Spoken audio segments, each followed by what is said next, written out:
Hello, আদাব এবং আসসালামু আলাইকুম সবাইকে। আশা করি সবাই ভালো আছেন। তো আজকের ভিডিওটা হইতেছে আমাদের এক্সোটিক ফ্রুট ফরেস্ট বাগানটা যেখানে করব সেখানে কীরকম অবস্থা ছিল আগে, আমরা কিভাবে পরিষ্কার করছি এটা নিয়ে। তো আমরা এখন বর্তমান অবস্থা আমাদের এক্সোটিক ফ্রুট ফরেস্ট বাগানের এরকম। তো আমরা যখন বেকু দিয়ে কাজ করছি, এই যে আমাদের বেকুর কাজ দেখতে পারতেছেন আপনারা। আমরা সর্বপ্রথম এখানে জেসিবি বা বেকু বা এক্সকাভেটর যাই বলেন, সর্বপ্রথম এটা আনছে কারণ আমাদের এই জায়গাটা সম্পূর্ণ জঙ্গলের মতো আছিল। তো জঙ্গলের ভিতর তো আর আমরা বাগান বা তেমন কিছুই করা যাইব না। তো সেই জঙ্গল পরিষ্কার করার জন্য তারপরে বিভিন্ন রকমের গাছের শিকড় মূল এগুলো আসিল, এগুলো তুলতে হবে। তো এগুলো তোলার জন্য আমরা তো এগুলো মানুষ দিয়ে করাইলে মোটামুটি 2 থেকে 3 মাস হয়ে যাবে, তারপরে এত সুন্দর করে করানো হবে না। তো সময় বাঁচানো বলেন যাই বলেন, তার জন্য আমরা এইভাবে জেসিবি আনি, বেকু আনি, আমাদের আঞ্চলিক আঞ্চলিক ভাষায় বেকু বলে।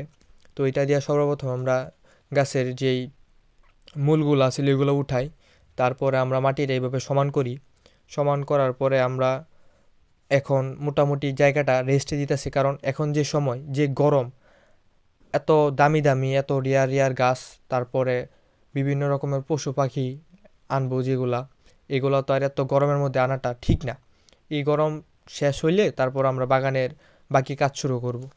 তো এখানে দেখতে পাচ্ছেন যে বাঁশের জার, বাঁশ যেগুলা, এগুলার যেই জার বলা হয় বাঁশবাগান, ওইগুলো আসিল। এগুলার যে শিকড় মুতা যাই বলে, এগুলো তুইলা ফেলা হইতেছে। তো এখানের জায়গাটা দেখতে পারতেছেন যে বাঁশের জার আসিল। তারপর ডান সাইডে একটা দেখতেছেন ফ্রামের মতো ফ্রাম আসিল। তো এগুলো সবই তুইলা ফেলা হয়েছে। পরবর্তীতে আপডেট দিব এই ভিডিও লাস্টে, এই ভিডিও মাঝখানে আছে আপডেটগুলা। তো এই সাইডে যে এখন দেখতে পারতেছেন ফ্রাম, এটাও তুইলা ফেলা হয়েছে। তো এভাবে সর্বপ্রথম আমরা পরিষ্কার করে নিচ্ছি যেই মুতা টুতাগুলো ছিল, সবগুলা পরিষ্কার করার পরে আমরা এটা সানলাইটের মধ্যে রাখছি, সূর্য আলোকের মধ্যে রাখছি, যাতে যত রকমের মাটিতে যত রকমের জীবাণু এগুলো আছে এগুলো যেন ঠিক হয়ে যায়। তো এখন আমরা যখন জায়গাটা পরিষ্কার হয়ে গেল, তো এখন আমরা পরবর্তীতে কাজ হইতেছে জায়গাতে আমরা বেড়া দিব বা বাউন্ডারি দিব, বা আমাদের প্রোটেকশন ওয়াল যেটা ওইটা দিতে হইব। কারণ আমরা যখন ভিতরে কিছু করব তখন একটা মানুষ, একটা ছাগল গরু এগুলা খুব ক্ষতিকর, মানে একটা ছাগল একটা গাছ খাইয়া দিলে ভাই, মানে অনেক টাকা লস হয়ে যায়। টাকাটা বড় বিষয় না, এত যত্ন করে একটা গাছ বড় করা, দেন একটা ছাগল এক নিমিষে কিন্তু একটা গাছের গ্রোথ কমাই দিতে পারে, এমনকি একটা গাছ মাইরাও ফেলতে সক্ষম। তো তার জন্য তারপরের কাজ হইতেছে জায়গা পরিষ্কার করার পরে আমরা এখানে বেড়া দিব।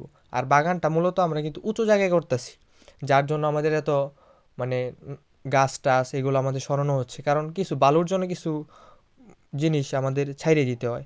তো এটাতে কিছু করার নাই, আমাদের নিচু জমিতে আছে, নিচু জমি আছে কিছু, ওইখানে তো আর বাগান করলে বাগানটা তো আর স্বল্প সময়ের জন্য না।